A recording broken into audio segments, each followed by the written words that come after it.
రాజ్యం నుండి ఒక బ్రాహ్మణుణ్ణి రాయబారిగా హస్తినాపురానికి పంపుతారు. అతను చేరే ముందు దుర్యోధనుడు తన సైన్యాన్ని సిద్ధం చేసుకున్నాడు. బ్రాహ్మణుడు హస్తినాపురం చేరిన తర్వాత, మహారాజా, నేను పాండవుల రాజ్యానికి చెందిన రాయబారి, శాంతి మరియు సానుకూల పరిష్కారం కోసం వచ్చాను. మా పక్షం 13 సంవత్సరాల వనవాసం పూర్తి చేసింది. ఇప్పుడు శాంతి అన్వేషిస్తున్నాము. ధర్మం ప్రతి రాజుకు ప్రథమమైనది.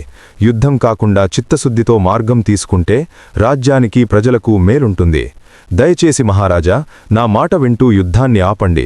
దుర్యోధనుడు కోపంతో, ఎవరూ మమ్మల్ని ఓడించలేరు. నా దగ్గర పెద్ద సైన్యం ఉంది. తోడుగా కర్ణుడు కూడా ఉన్నాడు అని చెప్పాడు. రాత్రి అయ్యింది. అందరూ బాగా నిద్రపోతున్న సమయంలో ధృతరాష్ట్రుడికి నిద్రలేని రాత్రి. చెమటలు కురుస్తున్నాయి. కళ్ళు మూసుకుంటే కూడా కురుక్షేత్రంలో పాండవులేం చేస్తున్నారో కనిపిస్తుంది. అప్పుడే తన పక్కన ధర్మం ఏమిటో సరిగ్గా తెలిసిన సంజయుడు అక్కడే ఉన్నాడు. తక్షణమే అతని దగ్గరికి వెళ్ళి, సంజయ్, నాకు చాలా భయంగా ఉంది. నువ్వు వెళ్ళి యుద్ధాన్ని ఆపడానికి ప్రయత్నించు అని అంటాడు. ఆ మాట విన్న వెంటనే ఆదేశం మేరకు బయలుదేరి పాండవుల దగ్గరకు చేరుకుంటాడు. ఆ తర్వాత ఏం జరగబోతోంది అనేది తర్వాత భాగంలో చూద్దాం.